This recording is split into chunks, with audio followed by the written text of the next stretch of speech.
अस्सलामुअलैकुम वरहमतुल्लाहि वबरकातुहू। आप सबको हमारे इस यूट्यूब चैनल पे खुश आमदीद है।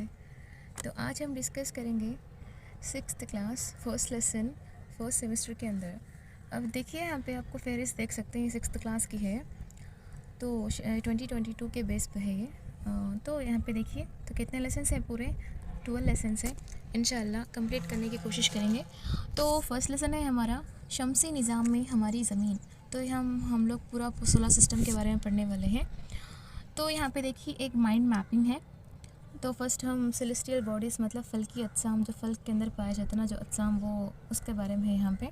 सूरज, सयारे, सयारचे, सितारानुमा, शहाब साक़िब और दमदार सितारे। और उसके बाद आपको सयारे के अंदर ज़मीन आता, सयारचे के अंदर चाँद आता। उसके बाद हम पूरे शमसी निज़ाम के बारे में बात करते हैं और कहकशां के बारे में बात करते हैं और कायनात के बारे में बात करते हैं। तो हम चलो डिस्कस करेंगे, एक एक लाइन को समझेंगे, क्यों बोले तो एक एक लाइन में भी एक एक इंफॉर्मेशन छुप के रहता है। तो हम एक एक लाइन पढ़ते जाएंगे, आप गौर से समाप्त करें। गर्मा के महीनों में हम छत पर या खुली हवा में सोना पसंद करते हैं। रात के वक्त हम आसमान पर किन चीज़ों का मुशाहिदा करते हैं? तो सारा आसमान मुनव्वर अज्साम से भरा नज़र आता है। तो इन रोशन और चमकदार अज्साम के साथ ही हमें अक्सर दिनों में आसमान में चाँद भी नज़र आता है। आइए इन अज्साम के बारे में हम मज़ीद जानकारी हासिल करेंगे। तो देखिए यहाँ पे आपको ताज्जुब होता होगा कि हम दिन के औक़ात में चाँद और दीगर रोशन अज्साम को क्यों देख नहीं पाते। मतलब आप दिन के वक्त को क्यों देख नहीं सकते बोले तो इसलिए कि सूरज की तेज़ रोशनी की वजह से ये तमाम अज्साम जो रात को आसमान पर नज़र आते हैं वो दिन में नज़र नहीं आते। क्यों बोले तो सूरज की तेज़ रोशनी की वजह से सूरज, चाँद और दूसरे तमाम अज्साम जो रात के वक्त आसमान पर चमकते हुए नज़र आते हैं, दीगर अज्साम जैसे ज़मीन वगैरह को फल्की अज्साम कहा जाता है। तो सेलेस्टियल बॉडीज़ हम किसको कहते हैं? जो आपको रात के वक्त में आसमान पर चमकते हुए नज़र आते हैं ना, तो उसको हम सेलेस्टियल बॉडीज़ या फल्की अज्साम कहते हैं। तो यहाँ पे देखिए बाज़ फल्की अज्साम बहुत बड़ी जिसामत वाले और इंतहाई गर्म होते हैं। वो गैसों से बने होते हैं। इनमें खुद इनकी हरारत और रोशनी पाई जाती है, तो जैसे वो कसीर मिक़दार में ख़ारिज करते हैं। ऐसे फल्की अज्साम स्टार्स कहलाते हैं, यानी कि स्टार्स इसको कहते हैं जो अपनी खुद की हीट एंड लाइट होती है। तो सूरज भी एक सितारा है। रात के औक़ात में आसमान में चमकते हुए नज़र आने वाले अनगिनत सितारे सूरज ही की तरह सितारे हैं, लेकिन हम इनकी हरारत और रोशनी को महसूस नहीं कर पाते, क्योंकि इनकी जसामत इंतहाई छोटी नज़र आती है, क्योंकि वो हमसे काफ़ी फ़ासले पर वाक़ हैं। तो हम रात के वक्त जितने भी स्टार्स देखते हैं वो पूरे क्या हैं, कोई और सोलर सिस्टम के अंदर सूरज होंगे। बाज़ फल्की अज्साम अपने अंदर हरारत और रोशनी नहीं रखते हैं, वो सितारों से रोशनी हासिल करते हैं। वो सयारे, सयारचे, शहाबिये, मेट्रॉइड्स और दमदार सितारे वगैरह हैं। हम जिस ज़मीन पर ज़िंदगी बसर करते हैं वो भी एक सयारा या प्लानट है। तो आपको पता है ना, जो खुद की हीट एंड लाइट नहीं होती, वो दूसरों से रोशनी अख्ज़ करता है, उसको हम सयारा कहते हैं। मिसाल के तौर पर हमारा जो ज़मीन है वो क्या है, एक सयारा है, ना कि सितारा। ज़मीन अपनी तमाम तर रोशनी और हरारत सूरज से हासिल करती है, जो ज़मीन का करीब तरीन सितारा है। तो करीब तरीन सितारा हमारा कौन सा है? सूरज है। अगर हम काफ़ी तवील फासले से ज़मीन को देखें तो वो भी चाँद की तरह चमकती हुई नज़र आती है। आसमान पर नज़र आने वाला चाँद एक सयारचा है और हमारी ज़मीन का साथी है। तो हमारी ज़मीन का साथी कौन है? चाँद है, और इसके अतराफ़ गर्दिश करता है। और यहाँ पे देखिए ज़मीन की तरह मज़ीद 7 सयारे हैं जो सूरज से हरारत और रोशनी हासिल करते हैं। इनमें से बाज़ सयारों के चाँद भी हैं। तो बोले तो यहाँ पे एक बात बोलने का मतलब ये है कि यहाँ पे आके आपको खुद की हीट एंड लाइट रहती है, वो स्टार्स होते खुद की हीट एंड लाइट नहीं रहते, बल्कि वो स्टार्स के ज़रिए से अपनी मतलब रोशनी को अख्ज़ करते हैं, तो वो सयारे होते हैं। और उसके साथ साथ हमारे सोलर सिस्टम के अंदर पूरे 8 सयारे हैं, ज़मीन के साथ साथ और 7 सयारे मौजूद हैं, बल्कि यहाँ पे दिया गया है। और हमारे ज़मीन का साथी कौन है? चाँद है।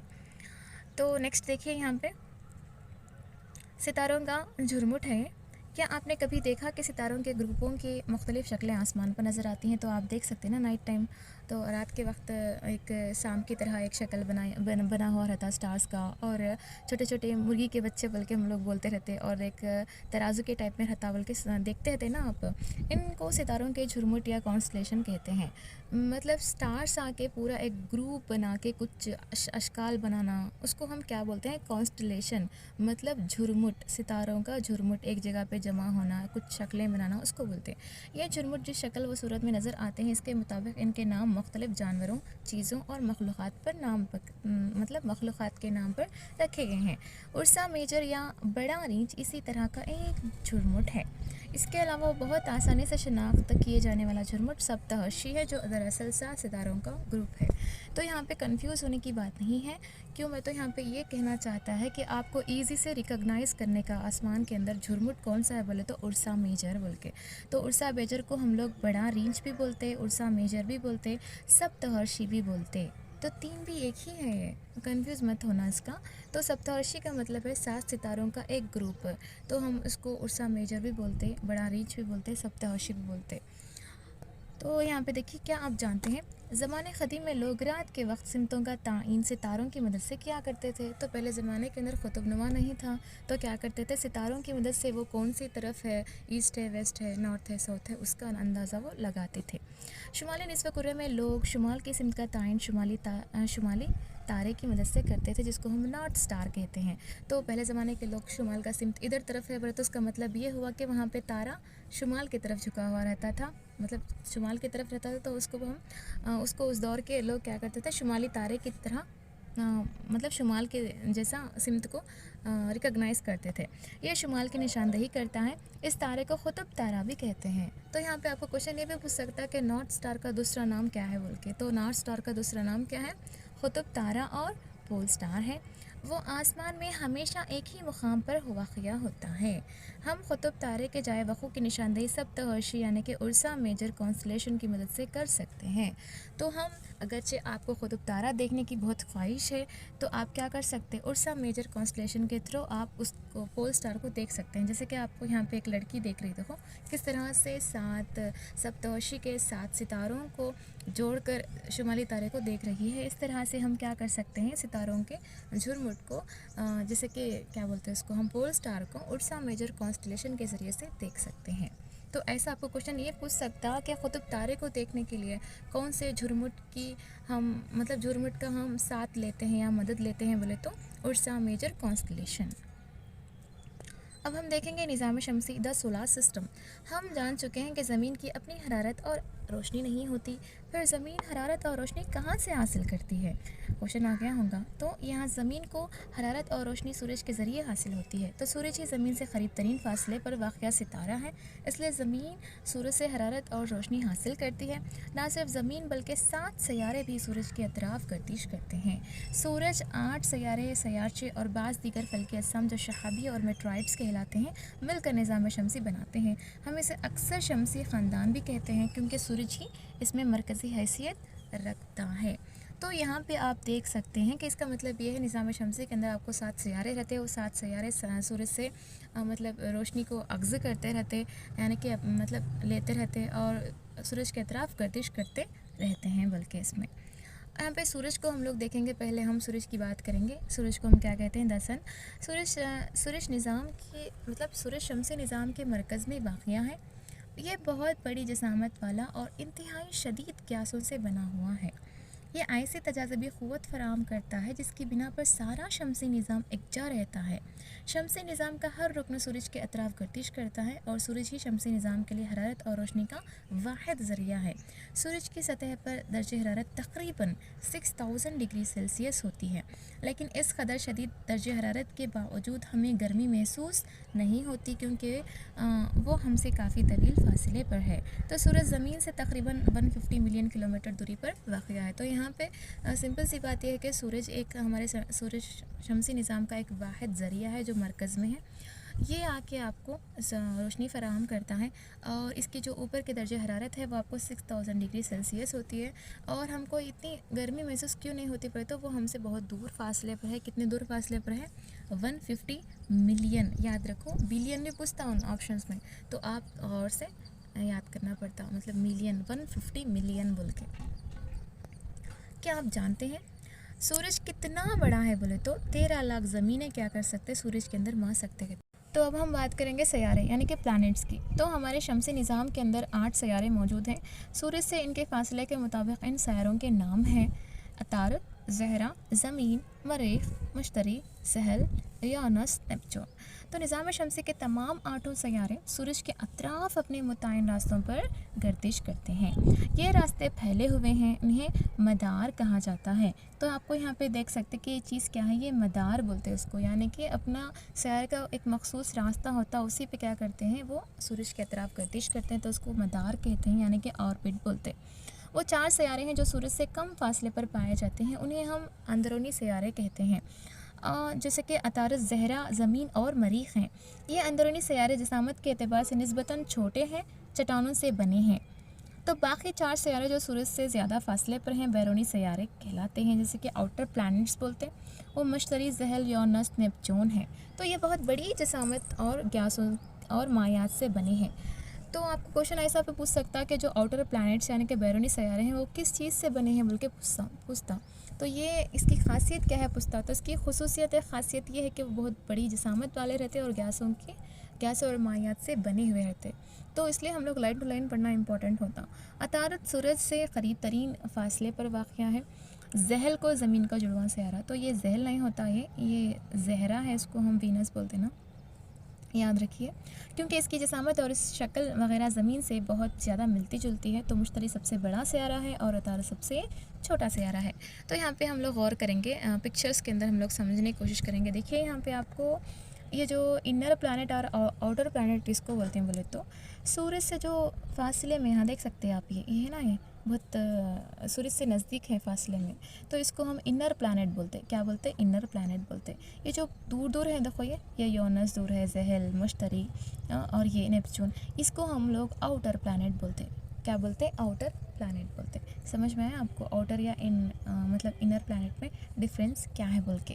तो इसके अंदर और भी चीज़ क्या मौजूद है बोले तो ये जो फैले हुए रास्ते रहते हैं उसको हम मदार कहते हैं। और उसके साथ साथ ये आकर आपको ज़मीन का ट्विन स्टार कौन सा है बोले तो ज़हरा है। और निज़ाम शमसी के अंदर सबसे बड़ा सैयारा कौन सा है बोले तो मुश्तरी है। और सबसे छोटा सैयारा कौन सा है बोले तो अतारत है। तो ऐसा है इसके बारे में। तो नेक्स्ट देखेंगे हम लोग, यहाँ पे हम लोग डिटेल से पढ़ने की कोशिश करेंगे। ये जो बॉक्स है ना, ये भी बहुत इंपॉर्टेंट होता है आपके लिए। मतलब कितने दिन के अंदर शमसी निज़ाम के अंदर हमारे महवरी गर्दिश, मदारी गर्दिश कितनी होती है हर एक सैयारे की बोल के। तो यहाँ पे आपको मैं एक कंक्लूजन से बता दूँ कि यहाँ पे देख सकते कि आप ये थोड़ा उल्टा करके बताना पड़ता, लेकिन मैं आपको बता दे रहा हूँ सिंपल से। लेकिन ये आपको ये बॉक्स है ना, इसको भी आपको याद रखना ज़रूरी है। तो यहाँ पे आपको ये देखने को मिलेगा कि किस सैयारे के अंदर सैयारचे बहुत ज़्यादा मौजूद हैं। तो किस सैयारे के अंदर सैयारचे बहुत ज़्यादा मौजूद हैं, आप अपनी टेक्स्ट बुक के अंदर, आपके पास टेक्स्ट बुक होंगी ना, तो किस सैयारे के पास सैयारचे बहुत ज़्यादा मौजूद हैं, तो आप हम कमेंट बॉक्स में लिखिए कौन से सैयारे के पास सैयारचे बहुत ज़्यादा हैं और कौन से सैयारे के पास सैयारचे बहुत कम हैं। तो आप एक मरतबा वो क्या बोलते हैं लिस्ट देखिए, क्योंकि यहाँ पे सही तौर से नहीं दिखाई दे रहा, तो आप देख कर क्या करें मुझे कमेंट में बताइए। तो उसके बाद देखिए यहाँ पे 2006 तक शमसी निज़ाम में 9 सैयारे पाए जाते थे। तो पहले थे 9 सैयारे थे, कब तक? 2006 तक। लेकिन अब सिर्फ 8 सैयारे हैं।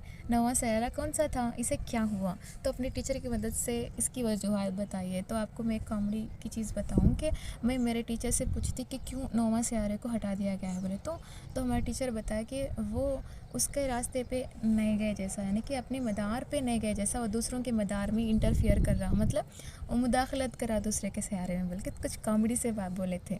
तो ऐसा ही है, यानी कि वो अपने रास्ते पे नहीं चले जैसा, उनके रास्ते पे यानी कि दूसरे सैयारे के रास्ते पे चले जा रहा, ऐसा बोल के। तो बहुत सारी वजूहत हो सकते हैं। तो आपको ये याद रखनी चाहिए कि 2006 में आके शमसी निज़ाम में 9 सैयारे पाए जाते थे, लेकिन उसके बाद से 8 ही 6 बोल के।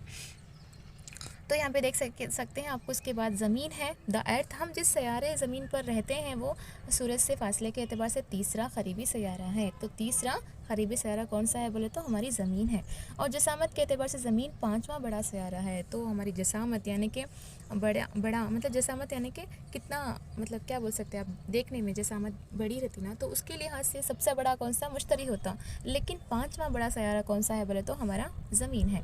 ये खुद बैन पर किसी कदर दबा हुआ और दरमियान में किसी कदर उभरा हुआ है, इसलिए इसकी शक्ल को जियोड नाम से जाना जाता है। तो इसकी शक्ल को हम लोग क्या कहते हैं ना, कुर्रा बोलते, ना गोल बोलते, ना कुछ भी, मतलब कुछ भी नहीं बोलते, ना सर्किल बोलते। इसको हम क्या कहते हैं, जियोड टाइप, मतलब जियोड बोलते। जियोड शक्ल का है हमारा ज़मीन बोल के। जियोड से मुराद ज़मीन जैसी शक्ल, तो इसका मुराद क्या है, ज़मीन जैसी शक्ल। तो ज़मीन का वाहिद कुदरती सयारचा चाँद है, यानी कि कुदरती सयारचा ना अल्लाह ताला बनाए। सो बैरूनी खुला से ज़मीन नीली नज़र आती है क्योंकि इसकी सतह 2/3 हिस्सा पानी से घेरा हुआ है। इसलिए ज़मीन को हम ब्लू प्लैनेट कहते हैं। सॉरी, ब्लू स्टार नहीं होता, ब्लू प्लैनेट होता। क्यों बोले तो देखो यहाँ पे 2/3, यानी कि आपके पास 3, यानी कि कोई भी चीज़ को आप तीन हिस्से करके उसमें से 2 हिस्सा अगरचे आपको बाजू में रखें, तो उसी तरह से हम ज़मीन को 3 हिस्सा करते हैं तो 2 हिस्से क्या हैं, आपको पानी मौजूद है बोल के। इसलिए हम लोग उसको क्या कहते हैं, ज़मीन को ब्लू प्लैनेट कहते हैं। तो सिंपल से हम लोग बात कर लेंगे ज़मीन क्या है बोले तो सूरज से फासले के लिहाज से तीसरा करीबी सैयारा है और जिसामत के एतबार से 5वां बड़ा सैयारा है। तो इसकी शक्ल कैसी होती है, जियोड जैसी होती है और ये आके ब्लू प्लैनेट है क्योंकि 2/3 हिस्सा क्या है, पानी से घेरा हुआ है बोल के। और इसका कुदरती सयारा कौन है, चाँद है बोल के। तो यहाँ पे देख सकते हैं आप नेक्स्ट, ज़मीन ऐसा सयारा है जो ज़िंदगी के लिए इंतहाई साजगार मौजू है। इसमें 3 बड़े उबूरी हिस्से पाए जाते हैं जो ज़मीन के उबूरी हिस्से कहलाते हैं, खाकी कुर्रा, लिथोस्फीयर और आबी कुर्रा, हाइड्रोस्फीयर, फ़िज़ाई कुर्रा, एटमॉस्फेयर। ये 3 तरकीबी खित्ते मौजू आबो हवा के साथ ज़मीन पर ज़िंदगी को मुमकिन बनाते हैं जो हयाती कुर्रा या बायोस्फीयर कहलाते हैं। यानी कि ये 3 जो हैं बड़े उबूरी हिस्से हैं, जैसे कि लिथोस्फीयर बोलते हैं, हाइड्रोस्फीयर बोलते हैं, एटमॉस्फेयर बोलते हैं। ये 3 मिला के जहाँ पे कोई भी प्लैनेट में मौजूद हों तो वहाँ पे जीने का मुमकिन हो जाता है, यानी कि ज़िंदगी मुमकिन हो जाती है। तो इसको हम क्या कहते हैं, हयाती कुर्रा, बायोस्फीयर। तो देख सकते हैं आप यहाँ पे, तो यहाँ पे नीचे देखिए, क्या आप जानते हैं रोशनी तकरीबन 3 लाख किलोमीटर फ़ी सेकंड की रफ्तार से सफ़र करती है। माशाल्लाह। तो देखो यहाँ पे 1 सेकंड में सूरज की रोशनी 3 लाख किलोमीटर।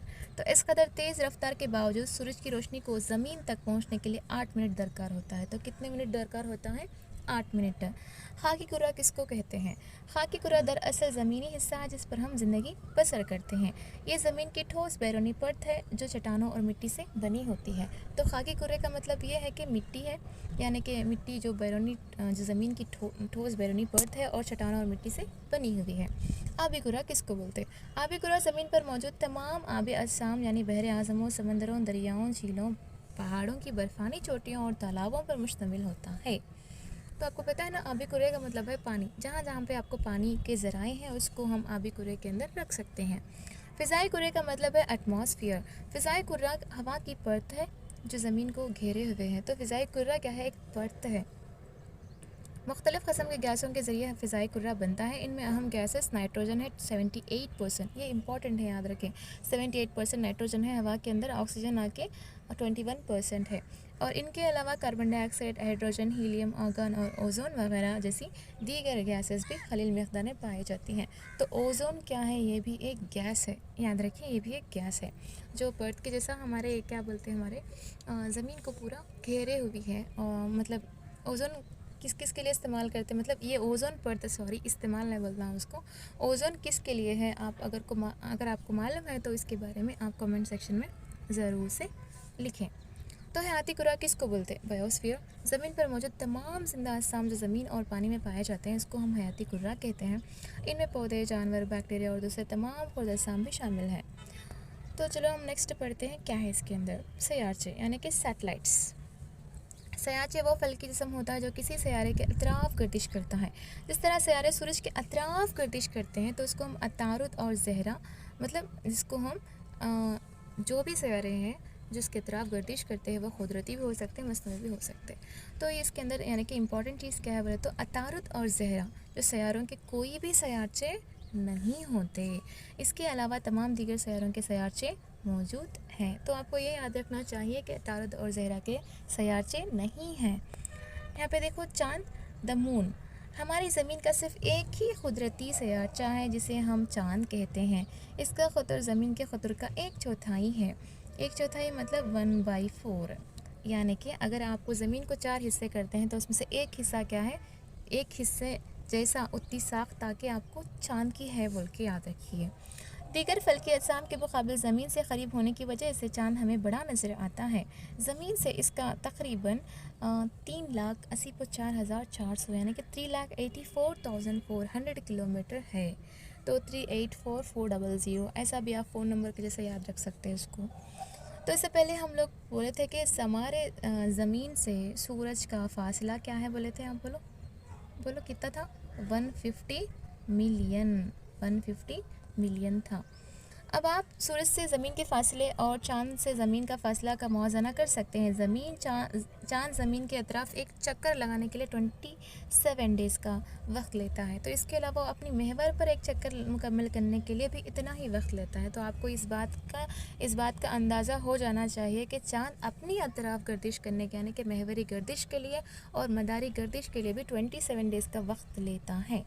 इसलिए ज़मीन से हमें चाँद का हमेशा एक ही रुख नज़र आता है। चाँद पर ज़िंदगी के लिए मौजूद हालात मौजूद नहीं हैं।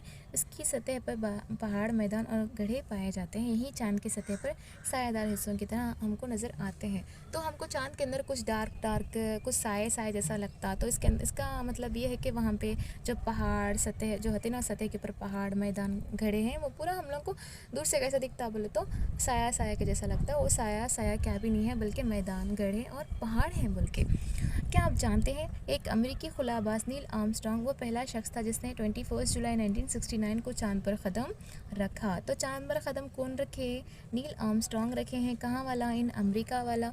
कब रखा? 21 जुलाई 1969। तो खुला में जाने वाला पहला हिंदुस्तानी खुलाबाज कौन था? तो ये चीज़ बहुत इम्पॉर्टेंट है। राकेश शर्मा इनका नाम है।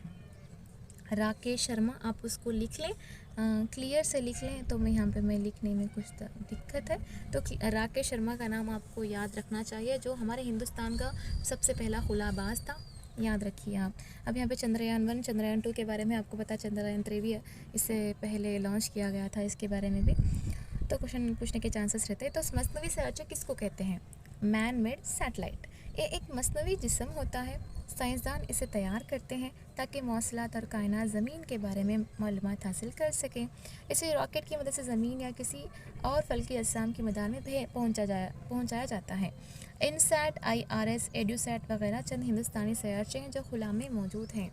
यानी कि जो इनसैट, IRS, एड्यूसैट बोल के हैं, ये पूरे एक सयारचे हैं।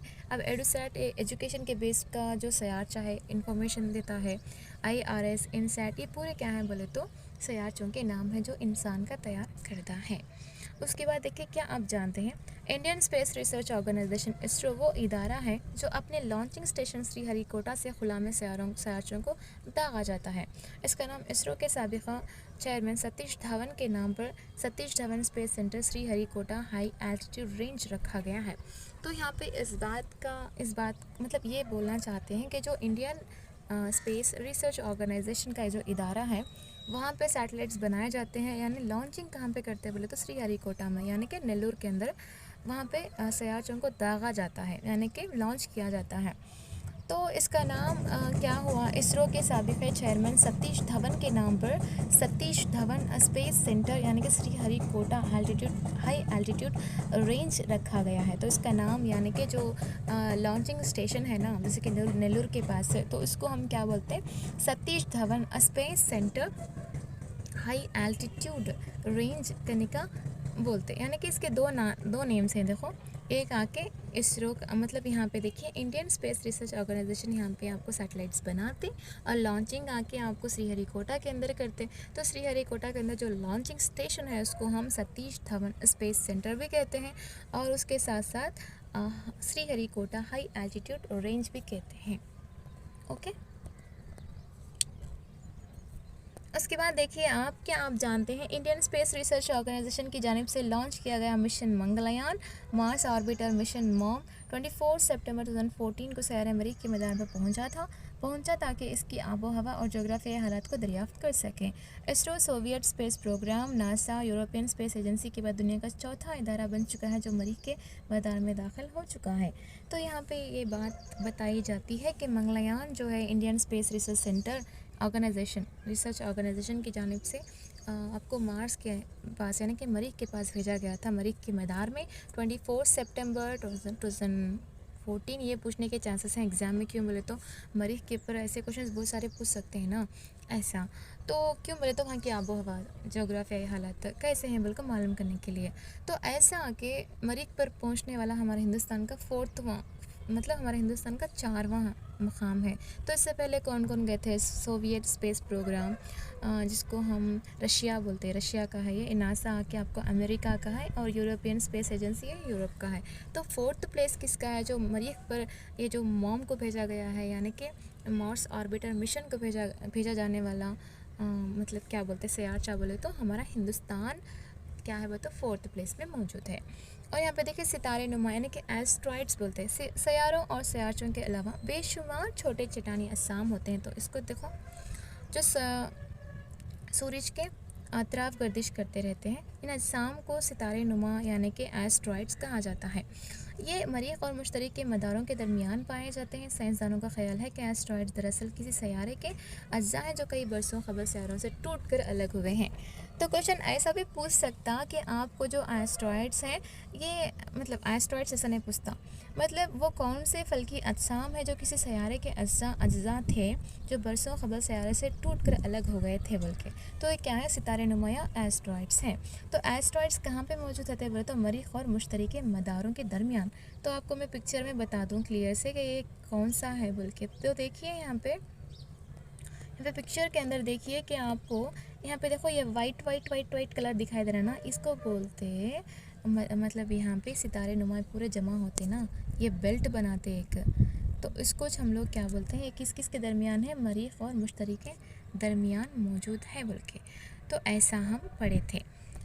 तो यहाँ पे देखिए इसको हम एस्ट्रॉइड बेल्ट भी बोलते हैं। ये मरीख और मुश्तरी के मदारों के दरमियान पाए जाते हैं। तो देख सकते हैं कि आप यहाँ पे मेट्रॉइड्स है, शहाब साकिबा, इसको हम शहाबिया बोलते हैं।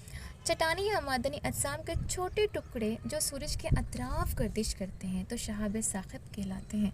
कंफ्यूज नहीं होना, चट्टानी या मादनी अजसाम के छोटे छोटे टुकड़े रहते हैं सूरज के अतराफ गर्दिश करते हैं, इसको हम शहाब साकिब बोलते हैं या शहाबिये।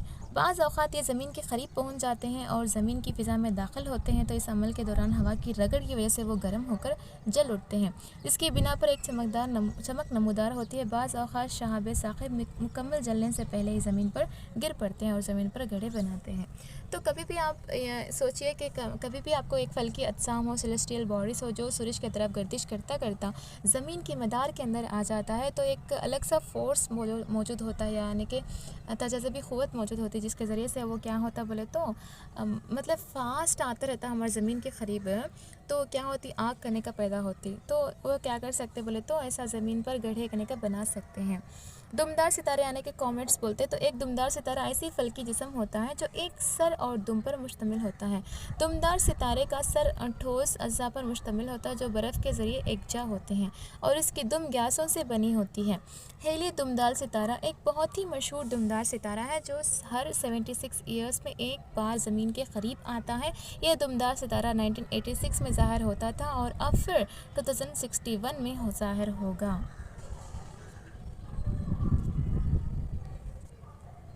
तो यहाँ पे आपको दुमदार सितारे के बारे में है, जिसके ये जो हिस्सा है ना, ये ठोस रहता और ये गैस रहता।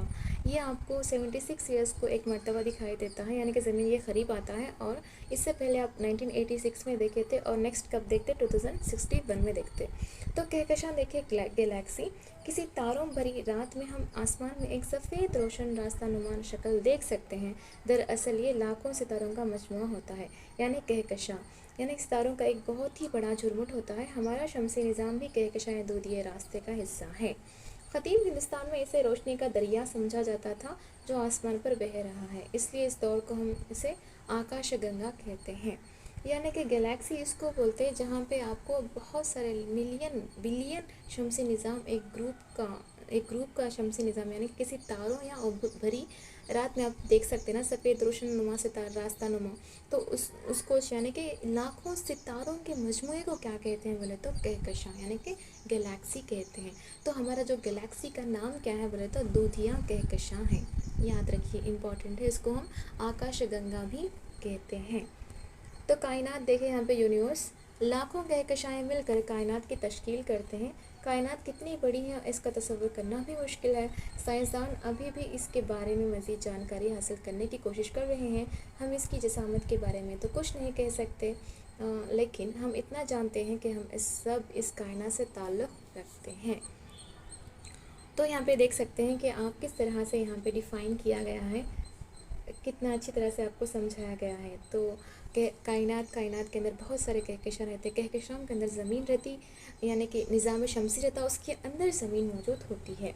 तो यहाँ पे कहकशां किसको कहते हैं? सितारों का बहुत बड़ा झुरमुट, सितारा नुमा यानी कि मरीख़ और मुश्तरी के दरमियान बेक़ायदे शक्ल की चट्टानी अजसाम होती है। शहाब साक़िब बैरूनी खुला में मौजूद छोटे छोटे चट्टानियाँ मादनी अजसाम को कहते हैं। सयाची मतलब फ़ल्की अजसाम जो सैयारों के अतराफ़ गर्दिश करते हैं। मदार मतलब वो रास्ता है जिस पर सैयारे सूरज के अतराफ़ गर्दिश करते हैं, उसको हम मदार कहते हैं। जियोड़ का मतलब है ज़मीन जैसी शक्ल। खाकी कुर्रे का मतलब है ज़मीन की ऊपरी परत जो चट्टानों से बनी है। आबी कुर्रे का मतलब है ज़मीन पर मौजूद पानी की परत। फ़िज़ाई कुर्रे का मतलब यह है कि ज़मीन के अतराफ़ मौजूद गैसों की परत। हयाती कुर्रे का मतलब है ज़मीन पर मौजूद पौधे, जानवर और दीगर अजसाम। झुरमुट का मतलब है सितारों के मजमूए। तो यहाँ पे देखिए सही जवाब का इंतखाब कीजिए। सूरज से इंतहाई शदीद हरारत ख़ारिज होती है, तो इसके बावजूद हम बहुत कम हरारत क्यों हासिल करते हैं? तो यहाँ पे आंसर देखिए, सूरज ज़मीन से काफ़ी तवील फासले पर है, इसलिए हमको इतनी हरारत नहीं होती। वो सैयारा जो ज़मीन का जुड़वां सैयारा कहलाता है, ज़हरा है। और सूरज से फासले के एतबार से तीसरा सैयारा कौन सा है? ज़मीन है। तमाम सैयारे सूरज के अतराफ़ गर्दिश करते हैं। कैसे? फैले हुए दायरवी रास्ते से। सितारा नुमा यानी कि जो एस्ट्रॉइड्स हैं, इन सैयारों के मदारों के दरमियान हैं बोले तो ज़हल यानी कि मरीख़ और मुश्तरी के दरमियान। नीला सैयारा कौन सा है बोलो? ज़मीन है। सूरज से दूर तरीन सैयारा नेपच्यून है। सूरज से चौथा सैयारा, यहाँ पे आपको मरीख़ लिखना है, यहाँ पे ओके, मरीख़ है, ये बाय मिस्टेक हो गया होगा। और सूरज से क़रीब तरीन सैयारा अतारिद है। तो ऐसा है इसके अंदर। जज़ाकल्लाह खैर आपका, जज़ाकल्लाह खैर। आप शेयर करते रहिए, सबको बताइए कि यहाँ पे लाइन टू लाइन पढ़ाया जा रहा है। जज़ाकल्लाह खैर। अस्सलामु अलैकुम व रहमतुल्लाहि व बरकातुहू।